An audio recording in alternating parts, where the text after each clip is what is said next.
The bank actually investigated me.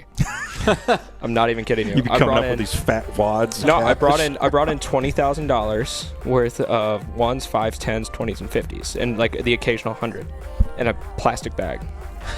Like a Ziploc, like a big Ziploc bag. You hadn't learned discretion. You hadn't learned discretion just yet. No. And I walked in and I was like, hey, I need a cashier's check made out to this person for, $22,000 in cash.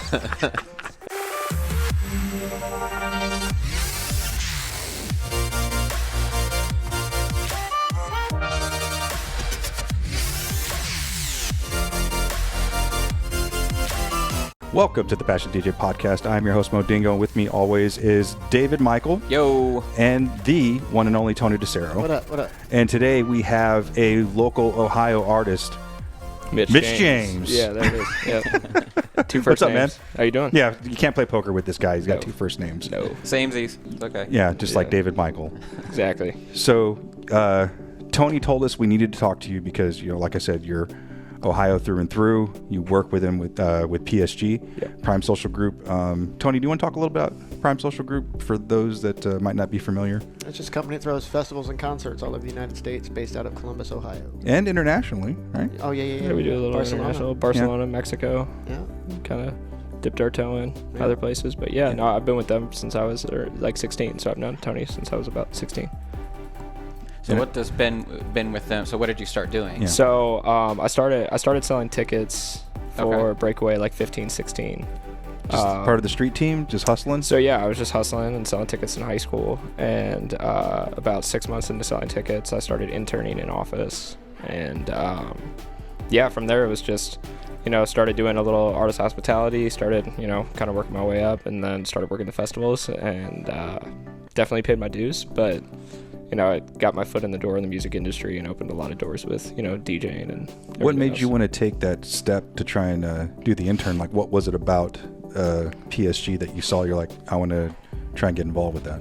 I mean, honestly, like, it was the whole fact of the matter that Breakaway was like the festival, and still is the festival in Columbus. Like, there's no really other, and like that's why I like the company so much, is because it's these festival, they throw these festivals in these markets that don't usually get, artists like the Chainsmokers and Millennium and Future and all of these artists to come to these cities. And with Breakaway and through like this, it opened up the opportunity for like high school kids like me to go see their favorite artist and not have to travel.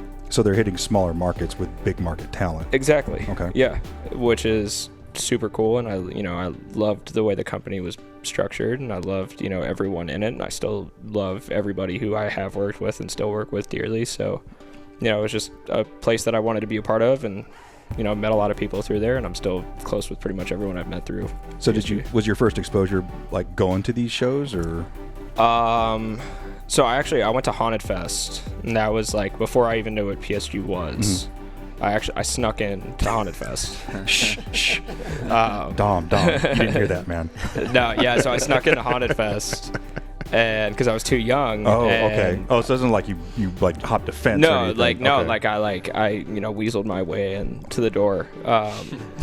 Which I can kind of see, because that front door gets it gets packed. Yeah. It gets packed. And I'm sure I've let a couple people that weren't supposed to be in the show in. Sorry, Dom. Probably been on both sides of that transaction. Yeah, for sure. Yeah, no, it happens to the best of us. But I snuck into Haunted Fest. And it was my first Prime Social event. And who was there? So Galantis was headlining that year, which is funny because 2 years after that, I was direct support for Galantis and sold out Bluestone. So it was like full circle, which is weird because like the whole entire DJing thing, it's like exactly year, or like certain artists like have like pinpointed like the biggest moments in the career. So like Haunted Fest was my biggest when I did Haunted Fest 2 years in a row, 2019, 2020.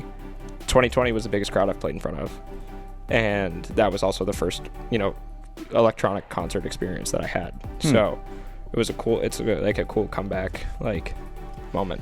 Did you have like I guess what was your early musical influence, and like did you play any instruments? Were you ever interested in particular kinds of music, or making mixtapes, or have any experience with that, or did you come into it kind of from the event side and that was your entryway? You know what I mean? No, I had really gotten into music starting at like 9 or 10 years old, starting to listen to electronic music, starting with old like Avicii's first album, and with even when like dubstep, when Skrillex was like releasing. He's saying he's 9 or 10, and I was like well into my 30s. Yeah, no, it was like 2009, 2010 when Avicii dropped that. It had like Levels? no, Levels was 2011. It was My Feelings for You, Snus, like all of that other like that original just like progressive album that he dropped that was like barely any vocals. So before he got super. Yeah, no, like that's the first album that I like fell in love with completely. Okay. And so I started listening to that, and I was like that weird kid in middle school everyone was listening to like Pitbull, and I was over here listening to like trance music. Listening to all this music with no words in it. Yeah, exactly. And I was like sitting on the bus or like sitting in class like with with an iPod and like the old earbuds and just playing that, and everyone's like, oh, have you heard like the new like whatever like Jay Sean? I'm like, no, sorry, I've been listening to a 6-hour Carl Cox trance thing. But yeah, no, and then I got into like Carl Cox and started deep diving more in electronic music, and then Levels came out, and in 2011 then David Guetta dropped his album Nothing But the Beat, and then electronic music kind of like formed into like this poppy, dancey, like that was mainstream pop for years, like 5 years. Calvin Harris, David Guetta, Avicii was producing for all of they were all producing for all these people. Kashmir, Swedish House, yeah. So, when that started, now everyone's looking at me like, oh, is this the dance stuff you were talking about? I'm like, not quite, but like it's close. Right. You're getting there.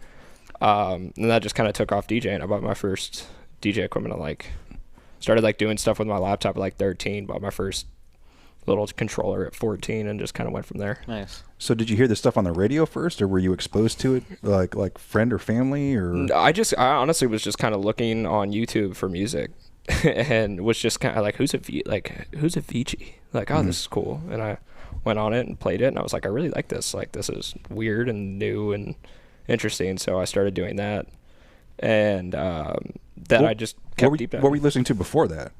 Like just basic pop for the most part. Like it wasn't until that first Avicii album where I like started actually like getting into dance music. But yeah, like my family wasn't into dance music, anything. Like my mom did theater stuff all of her life, and my dad was an Elvis impersonator. So it was like, what was pop when you were growing up?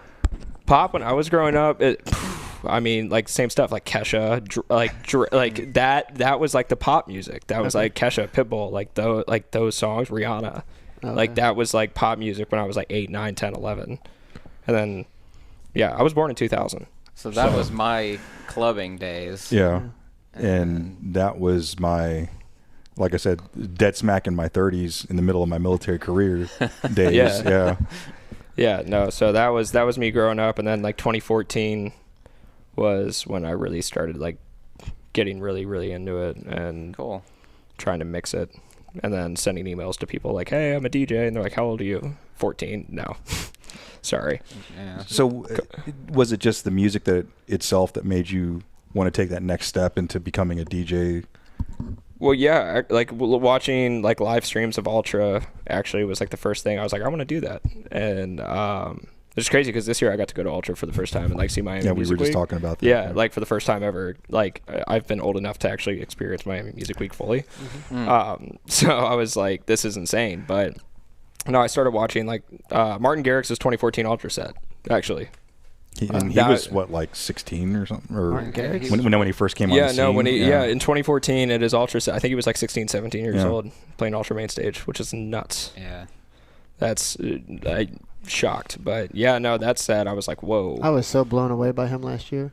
Like, it was amazing. Yeah, no, he is somebody, he's one of the artists who kind of, like, you'll have artists that, like, don't evolve with everything and, like, kind of drop off, and he just hasn't done that. Like, he's stayed relevant through everything. Same with Tiesto, same with all these other guys. Like, they just kind of keep going with whatever is popular. Right. Tiesto is a great example of someone. He's just somehow managed to stay relevant for he's like the Run DMC years. of electronic He was music, relevant before I knew about trance music.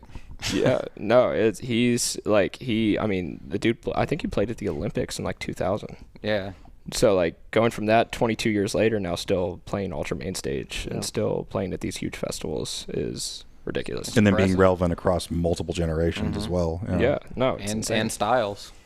too. Yeah, now he's like doing the deep house stuff that is trending all over everywhere, and all of it, like the business and the motto, like the 2 songs that he released in the past couple of years have been like, you can play them in any bar in any city and people will know them. You know who shocks me that just seems to keep going and going is Armin van Buuren. I feel like he's like single-handedly holding up the trance music scene. Like, I mean, I think he played like 3 sets at Ultra this year. Yeah. Like did 3 separate sets on the. I think he did 2 on the megastructure and 1 on the main stage, which is insane.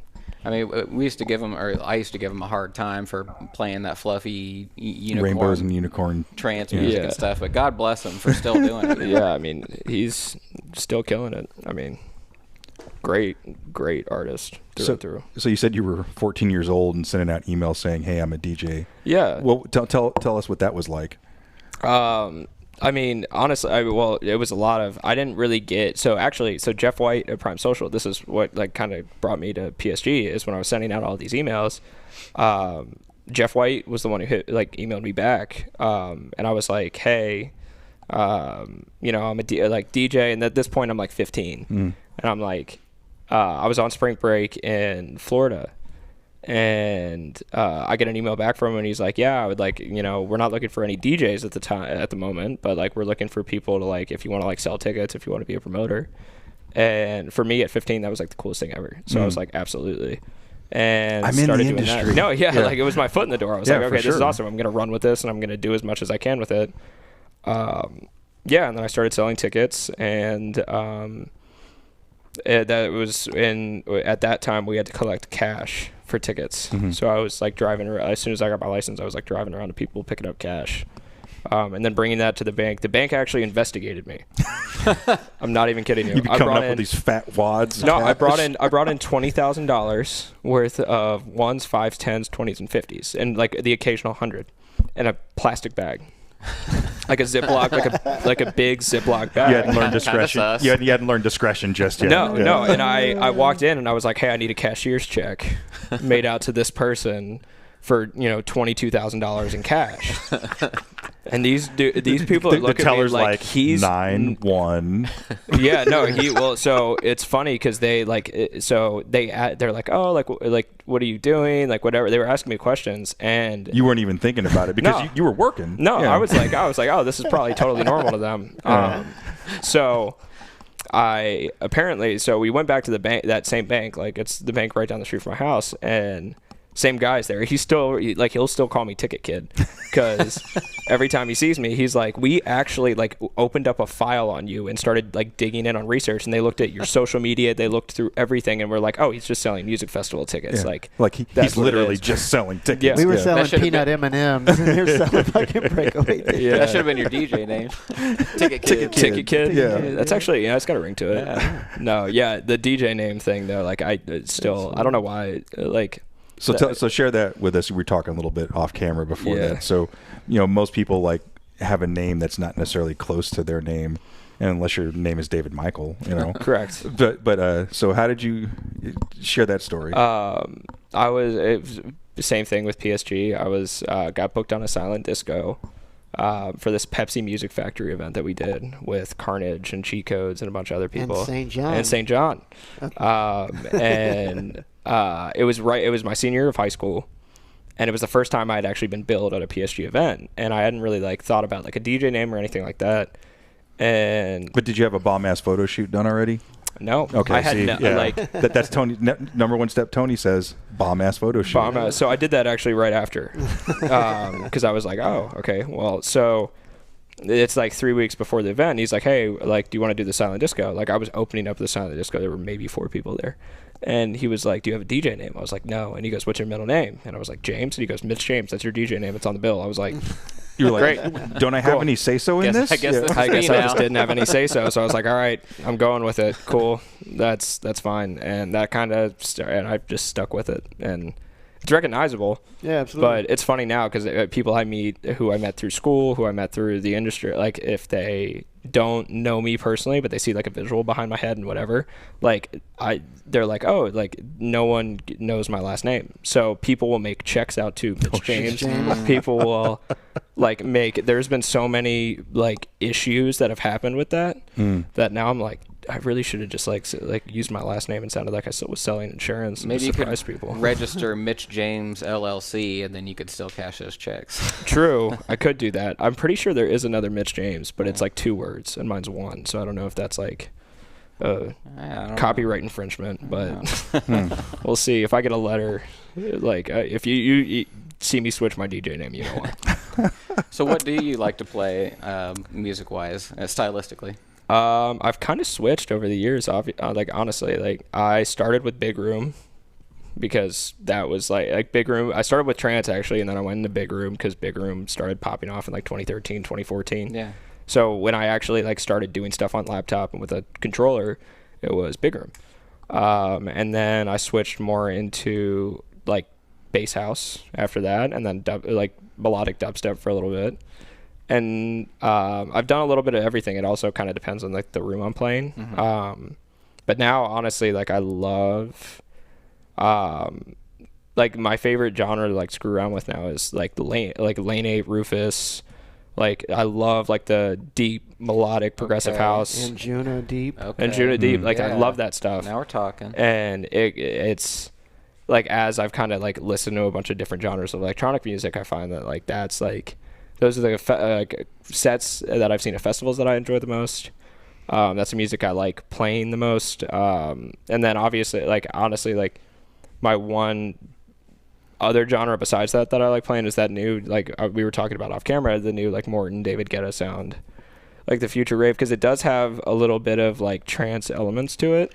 I was just gonna ask. So you went into melodic dubstep for a while, and then it seems like if you're like me, you're like trying to sneak in those trancey feelings with these new melodic sounds. Correct, like what Seven Lions is doing now. Yeah. Okay. And I still love, like I love every genre of electronic music for the most part. And melodic dubstep was really cool to play at festivals and to play like when we did Haunted Fest for the drive-in 2 years ago. It was Nightmare and I forget who else what it was, but that set was all melodic dubstep and dubstep. And after that I was kind of like, yeah, that was fun, but like I kind of like, I don't know, I've always liked the house trance realm more than I've liked the dubstep like realm. Like I'll listen to it, but like there's some stuff to me that I'm just like, yo, that's too much. Too much. You seem to have this affinity for trance, and that's not something that we've seen a lot of for people in your demographic. So my curiosity is like, how did you get such a passion for trance music when there's not a lot of it out there, when there's so much other sound out there? Because trance, it's very... It targets a specific group of people, you know. Well, it hasn't been big in the same way since like the rave era. Since like we were younger, 90s. And like I was a little too young for that, but I caught the kind of the tail end of that. But yeah, that's a great question. That's like all I played in the 90s was trance. What was your introduction? I think that was my introduction to it was just digging on YouTube, and I found it. But like the reason I liked it so much was because it was so different and because it wasn't played everywhere. Okay. And that's absolutely the true. appeal. It kind of gave me like a nice little like it was a nice little getaway from everything. So like all of my friends were listening to one thing, and I could sit there and listen to something else, and I could like be passionate about it without having like it felt like I was a little bit of an outcast, and that's what I liked about it. And the music itself there's nothing really like it. Like there's nothing like, you can listen to pop music, hip hop music, and you can find like crossovers with everything, and it's all very like, with trance it's like such a unique like experience when you're listening to it or when you're watching it at a concert. That's why I fell in love with it in the first place. Now obviously as I progressed and started listening to more different music and started DJing more, I fell in love with a lot of different genres or subgenres of electronic music. But when it comes to trance, like I still will listen to, like if I'm driving, Carl Cox set, or I listen to a Tale of Us set or a Solemn set, or Solomon, and we'll sit there, and if I'm on a 6-hour drive to Chicago, I'll listen to, that's one Carl Cox set. So I'm like, cool. Like, that's perfect. But I also liked how all the DJs kind of like, it wasn't like, people still get super excited about something that's not insane. Like it's not like dubstep where it's like crazy all the time, and it's like headbanging. More digestible. Yeah, it's more digestible. It's more easy to listen to. You can listen to it in your car. You can listen to it while you're working. Coming from like a pop background and liking pop music and going in, like trance for me in the 90s was the same way. It was my introduction to electronic music because it's what I could relate to easiest. I couldn't relate to drum and bass. It was too grr, you know what I mean? It was too sporadic all over the place, but that's how I fell in love with trance. It was almost the same way. Yeah. And then dove in deeper. I feel like trance is a lot more melodic than most genres, Way more. subgenres, and that's why I like drum and bass. I still can't do drum and bass. No, like I mean I can, but like if I'm if you're robbing a bank or something, something like that, like if I'm robbing a bank or like racing a car, Mitch James B2B Firecats. there you go. Yeah, I can't, like I don't know why. I just that's the one drum that's and bass. dude, you said drum and bass. That's the one subgenre where I haven't actually like I've listened to it a little bit, but I've never been able to like embrace it. Yeah, like I've never been able. That's to do fair. It. There is a lot going on in drum and bass. Yeah. You know? It took me a while, but once I found liquid drum and bass, Yeah. Mr. Shifter, if you're listening, post some recommendations for our guest in the comments below. If anybody can convert you, it's him. With a little bit of Firecat sprinkled on the side. Yeah, I'm open to anything, but from what I've heard of it and from what I've kind of put myself up, I've just been like, I'm not saying it's bad. It's just not my forte. All right, the conversation with Mitch James continues just on the other side of this break, but I just want to take a quick second to remind you that if you're listening to the audio version of this podcast, we also have a video version if you'd like to check that out. Actually, we have 3 separate YouTube channels: our main channel, our podcast channel, and our performances channel. Now, the easiest thing to do is just go to our main channel at youtube.com/passionatedj and follow us there. Then you can scroll to the recommended channels and follow the other ones too if you want.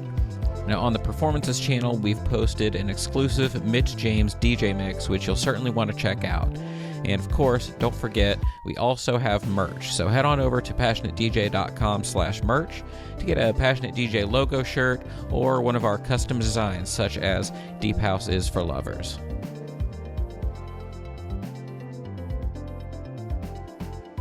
Well, do you listen to a lot of music outside of the electronic realm? Oh, yeah. You listen to like hip hop or rock or? I like alternative a lot. Yeah. Like so, Hosier, the 1975, like the basic alternative stuff. Bad Sons. Actually, a huge group that had a major influence was 21 Pilots. Okay. And they're local to Columbus, which is also cool. Yeah. But yeah, there's been a lot. I do a lot of open format stuff still. So cool. Where I DJ in Columbus, because Columbus doesn't have. This is the one problem I have with Columbus as a music scene in general is we don't have. Go on, sir. Yeah, because we have problems with Columbus too. There's no one has taken. There are very few, almost no spots where like you can get the experience you get. Like that's why I was so like mind blown by Miami, because I'm like, oh. Everyone likes this style of music. Like there are 2,000 people in all of these nightclubs listening to house, techno, trance, whatever, and people love it. But then you come here and I play a moderately poppy dance song anywhere, and people look at me like I'm, But I play a hip hop song, roof comes off. I started in the clubs here in Dayton in 1991. The same thing that's happening then is happening now. Yeah, it's going the full same. circle. It's the same thing. It's like you can go to Miami, you can go to New York, you can go to all these big cities, and it's a vibe like that. But you come here and you get into the underground, and it's very pocketed. Yeah, no, it's very few and far between to see people. So that's why, like, in order for a lot of Columbus DJs who might be, some who would be listening to this, or just if you are passionate about electronic music and you love electronic music, there's not a venue in Columbus where you can express that.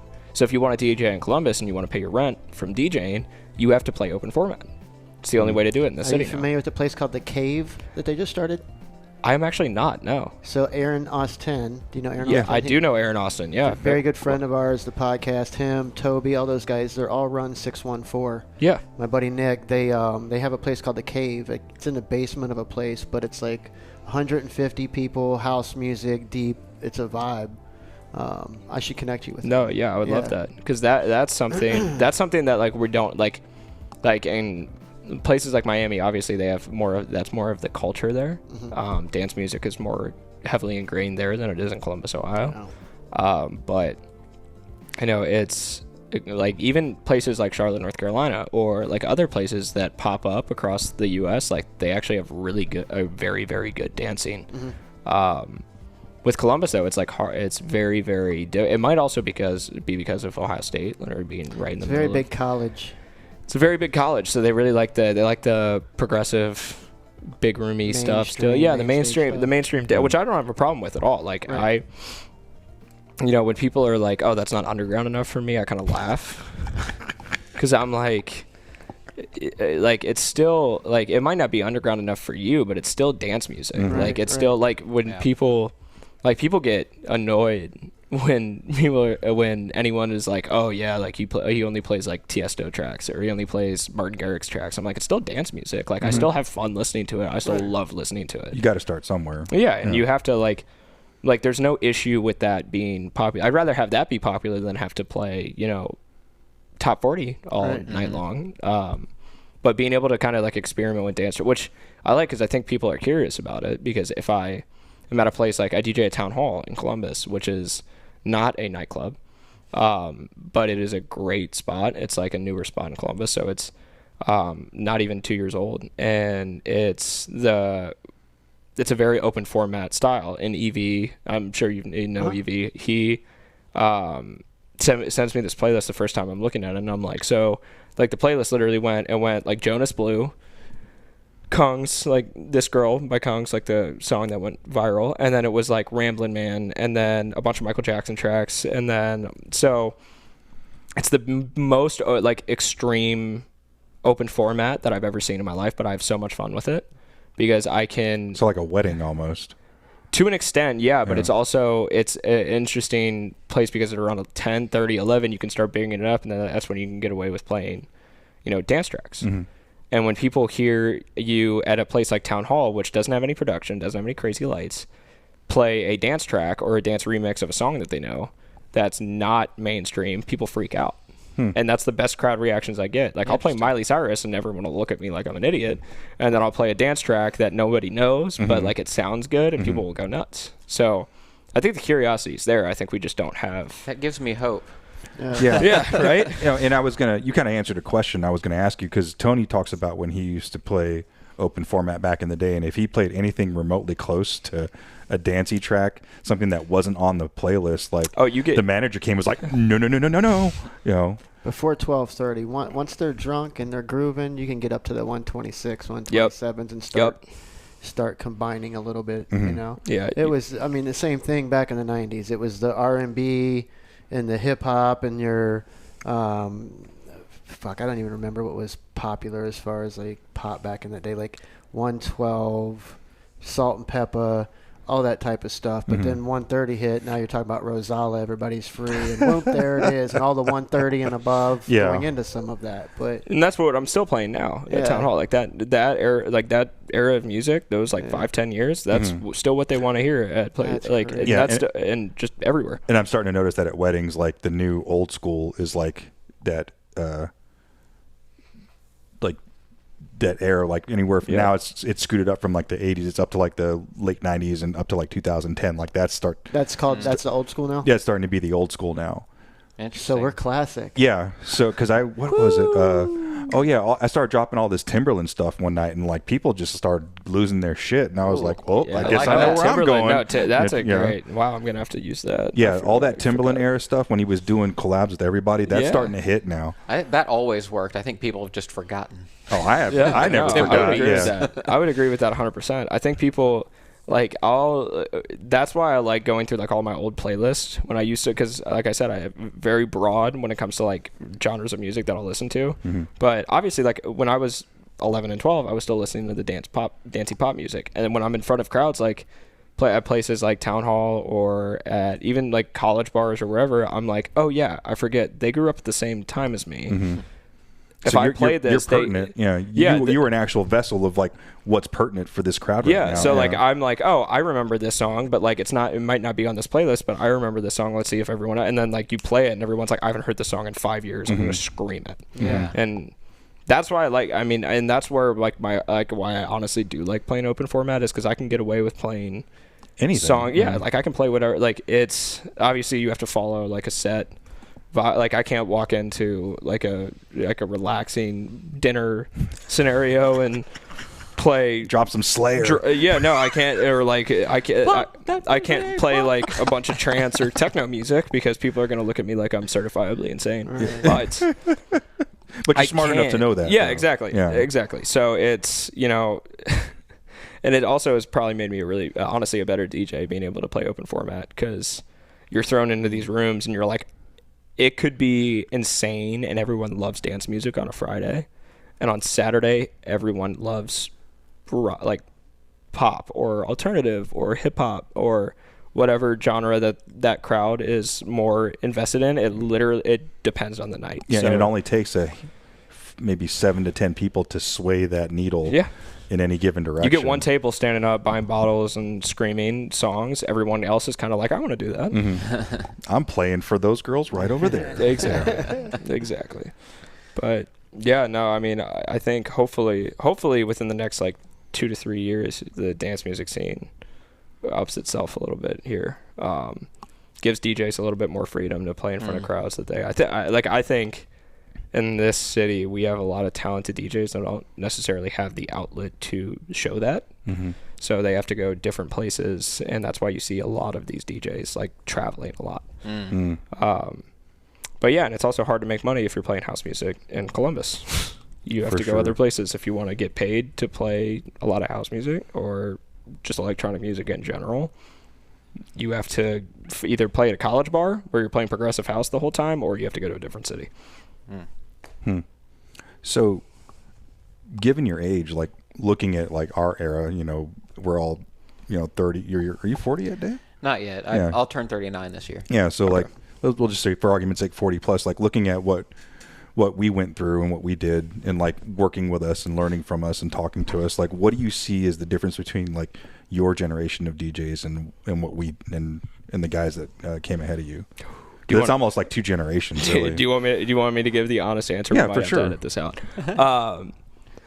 Your guys' generation of DJs were DJs. Thank you. We are my generation. I thought that was going the other way. No, my generation of DJs.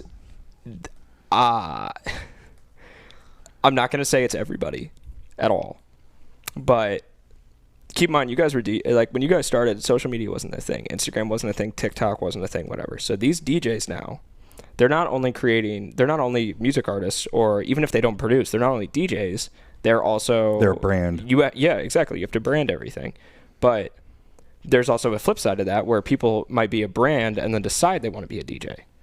So that's when you pre-record a set and you get on stage and you press play and you cheerlead. Yeah, exactly. So I think my generation of DJs, it's more, I literally always say it's 50-50. It's 50% of people who do it for the music and they love the music and they want to mix it or produce it or do something with it, and the branding comes second. And then you have the people who get up there because they want it for reasons, whether it be, they like the attention, whatever, and they get up on stage and they pre-record a set, or they don't know how to DJ, which is fine. But when you make that your personality, and then when you continuously dog on people who might not have a insane brand behind them, it creates this divide in the music scene. And it's not just in this city or in around, like in the generation. It's literally the difference when I see guys who grew up when you guys grew up DJ. It's technical, it's good, it's smart, there's an art to it. And I see guys my age sometimes, or girls my age DJ, it's 50%. I'm like, oh wow. I'm like, that's really good. Like that was a great like set. Or other times I'm like, no, that was terrible. That was terrible. Well, I gotta say, as much as I appreciate hearing that, in the interest of fairness, if you're hearing DJs now who are old school DJs, they've stuck around, they've done their time, we had shitty DJs in my Oh, time. yeah, and no, they I'm had sure. shitty DJs Yeah, no, in their I'm sure. time, and they fall off. I just think social media has ruined it a lot for a lot of people. I see. Because like for me, like I can guarantee you, like I technically believe I'm a good DJ. Like technical, like skills wise, yes. Are there people in the city that are better technically than me? Absolutely, 100%. That's where people get screwed up. Because they automatically think because people on social media tell you you're the best or like whatever, that you're like the best. I guarantee you there are probably in the confines of Columbus, Ohio, there might be 50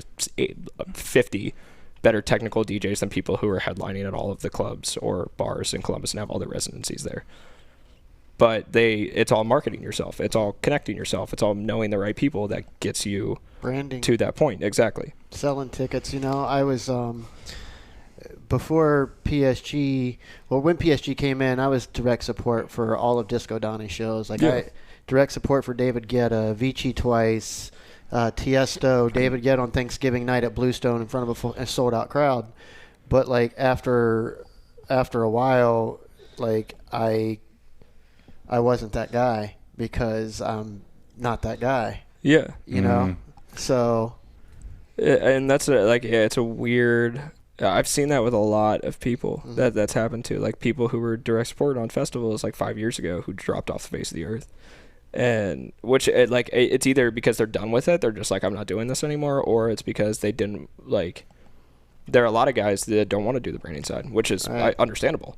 Yeah. They're like, I'm in this for the music. I don't want to have to deal with the whole like making a social media. The whole presence. Scene became like it became more about this than this. Yeah, exactly. And I'm 99% this, and I may look up once or twice at you. Yeah. You know what I mean? And it's like, I get it, that's what they want, and I couldn't fulfill that position anymore because... Right, there's an added layer of toughness when you're the type of DJ who wants to mix subtly and wants nuance and pays super close attention like that and is super talk into the talk mixer. with your hands. Like all that stuff that like 99% of the people out there don't really care about. Yeah. Correct. And it's tough because now there's an extra layer of that, like, oh, now I got to play what they're expecting. I don't have time to get into the the guts of that's it. honest. Like I've had to find a good balance because for the first little bit, like I didn't take my hands off the decks, and then I got to I DJ. I still do Midway a little bit, but I started there when I was 18, like 17, 18. Which is a college bar in Columbus. And they have this crazy production. I mean, they have a festival-sized stage outside. It's ridiculous. But they didn't when I was there. It was a black box bar with a strobe light and, like, running lights that you would just flip a switch and they would just run on rotation. Now it's, like, a whole, like, production in there. But when I started doing that, it was like, oh, like, they don't care what, like, a bunch of, like, 18 to 24 or 22, they don't care what I'm mixing or how I'm mixing or how technical I am. So I had to kind of, learn how to use a mic, learn how to, be a performer instead of just a DJ. And that was a really hard transition to make. But, when you're outside and I get this, we call it block stage.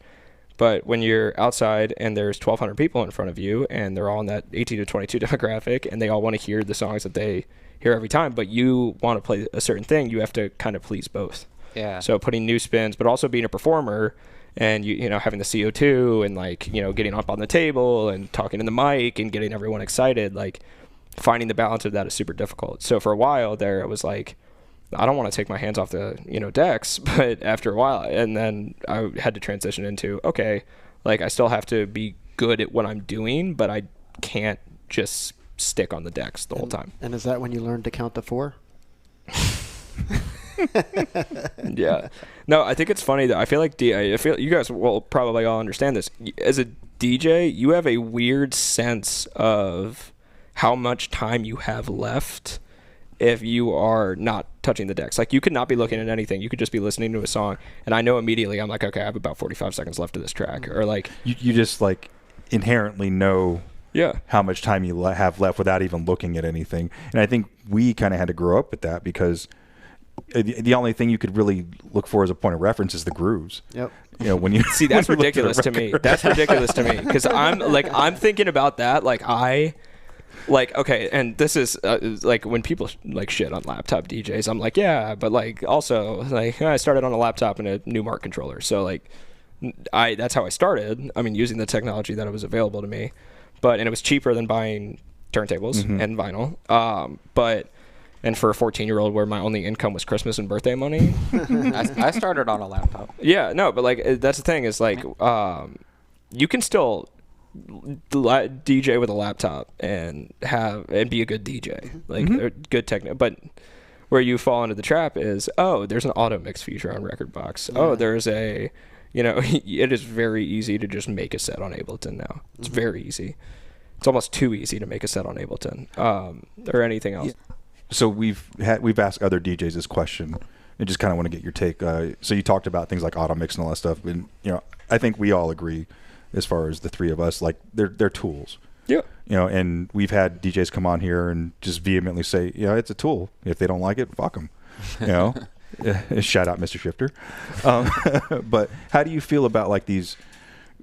How do you look at these things? It does make it easier to a certain extent, but if there's still a lot of things that have to go right in order for those things to make you it's the sync button question. Yeah, the sync button question. There's still a lot of things that have to go right in order for that to work. Yes, correct. I think to an extent those are the tools available to you. However, like I think the sync button's fine. Like, and people who hear me say that might hate me.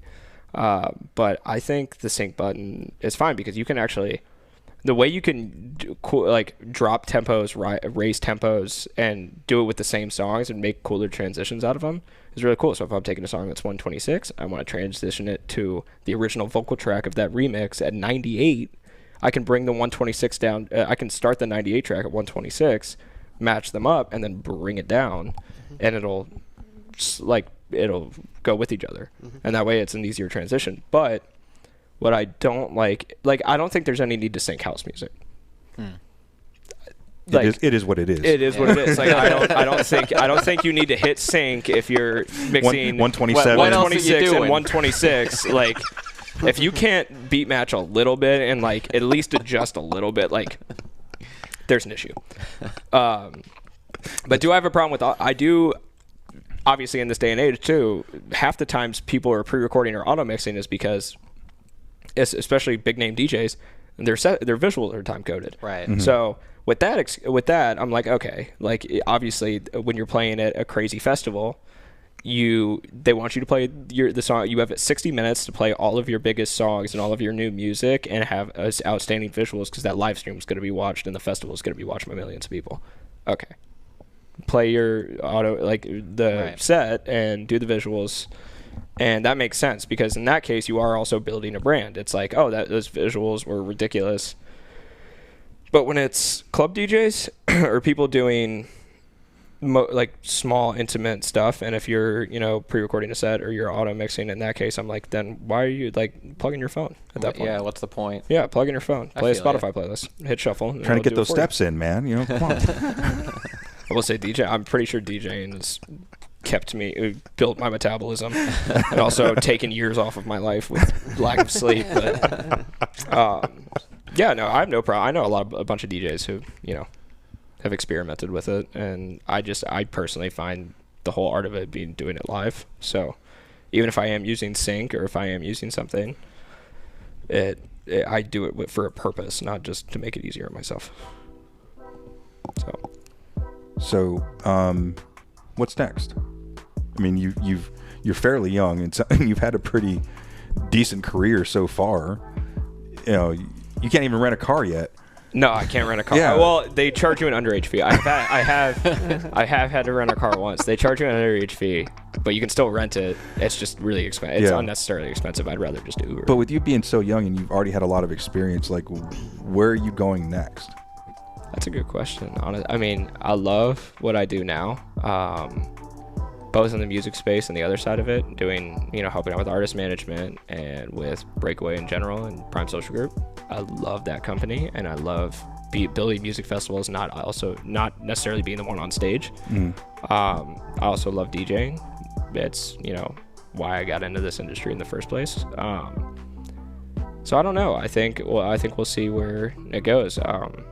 I like where it honestly just kind of depends on what city I'm in, one, and two, like, kind of if I want to transition to just being a DJ, or if I want to just transition to being the business side DJ occasionally. So it's interesting, and it's funny that you bring up age though, because I think that a lot of people, when I tell them I'm 21, I turned 22 in 2 weeks, people get, and especially when I was 18, 19, people would get like really upset, verbally angry. Yeah, like verbally like chew me out, like you had something to do with it, like because I was getting other than like being a good DJ. Yeah, no, because I was getting, so they would look at a lineup and they'd be like, oh, it's like a 30-year-old dude playing, third to close, like, or third to direct, and I'm playing direct on a show and I'm 19, and he's like, oh, I've been doing this, like 18 years. This 19-year-old kid's been doing it like 5 years, and he's open like direct support. And they would get upset, and I've gotten some nasty texts and emails. We're not those DJs. No, I know. That but sounds it's like just a them problem. No, exactly. But that's what surprised me, honestly, because I'm like, for the first couple of years, everyone was so supportive because I was young. Because I was young and I was playing like the opening slot. Like I was playing in front of 2 people. Everyone was like, "Hey, man, good set." And then I started playing better sets, and everyone's like, "Oh yeah, hey, fuck you, kid." like no, you were cool until you weren't. You were cool until you were playing the spot that I want, and now you're an asshole.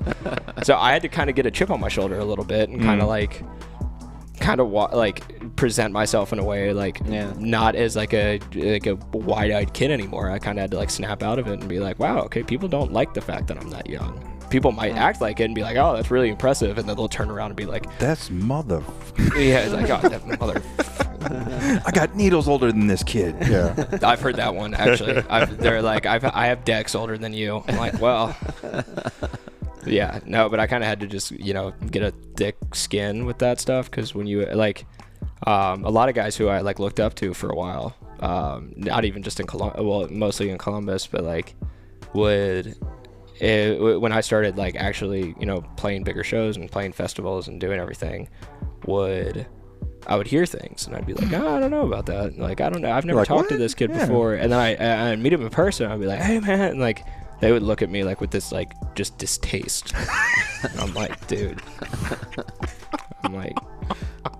I'm sorry for being young. And but like, once again, are there DJs in the city that are better than me? Absolutely. I'm aging as hard as I can. Yeah. Like, yeah, no. But like, I just happen to be like, I happen to put myself in a situation where I met guys like you, Tony, and guys like the PSG guys, and proved and I could sell tickets.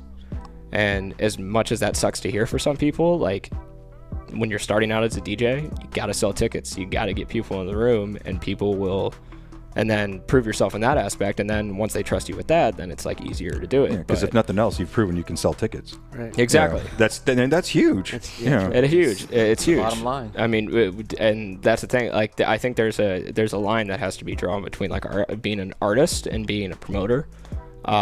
If your music, like, my aspect on it is, or my opinion is, if your music or your personality, if your brand can sell tickets by itself and you don't have to have a promo code or anything, by all means, headline a show or, do everything. But, until you get to that point, there is no shame in grinding and selling tickets for your spot. Right. Because that, I think, I think people get the false sense of confidence where they're like, oh, like, enough people know who I am. I don't have to try to sell tickets to this and get mad when this up and coming DJ is direct support or even like plays a bit better slot on a festival. And they're like, oh, like what? And they're like, oh, well, see, he sold 200 tickets to this festival and made us X amount of money. And you sold 2 tickets to this festival because you just assumed that everyone was going to come. I mean, and you had 5 people on list. Yeah. Why do we book headliners? Why do we book bands and venues? To sell tickets. To sell tickets to make money. It's the bottom line. Yeah. Yeah. So if they don't get it, then... Yeah, exactly. But like, there's also a line where I think there are DJs who will sell tickets. Their name will sell tickets, and it might not show up on a promo code sheet. But at the bottom line, it's still about selling tickets. It's still about selling tickets. Mm-hmm. Whether You're it's right. the name or the person doing it, it's about the tickets. Correct. Yeah, correct. So, yeah, and that's why I do like playing soft ticket shows. Yeah. Like just in the door shows, because I'm like, I don't have to worry about that. I just show up and plug in, and it's a full room right here for the taking. I'm like, this is perfect. Yeah. But yeah, hard ticket shows have always been harder to get. For sure. Yeah. Well, thanks for spending some time with us. Can you give everybody your socials where they can find you? Yeah, no. So my Instagram is Mitch James Official. Patent pending. And then honestly, that's pretty much all I use. Any mixes or anything? Any mixes? So mixes are on SoundCloud. It's just Mitch James, one word. But yeah, no, and I'm excited to kind of, play some music and see what you guys think of that as well. You got any dates for the summer that you're going to be? I'm every Saturday at Town Hall in Columbus for the foreseeable ever. And then there's a new spot opening up in Columbus called Mandrake, and that's going to be a really cool spot, and I'll be DJing there. And then other than that, hopefully some festivals in the fall, and I got my actually last ever set at Midway for Senior Crawl, so that'll be a little heartwarming experience. But yeah, and then just PSG events. You'll see me at every single one of them. For sure. Every single breakaway. And you'll see Tony too. So you can come visit us both. Yeah. It only is like $100 and some odd ticket to see us both. So. We appreciate you making the trek here to come do this in studio. We like doing it in studio whenever we can. Yeah, so. I love it. It's a great place. I'm excited to play some music. Yeah, let's get it. Let's do it. All right, so that brings this week's episode to a close. Wash your damn hands and keep on spinning. Peace.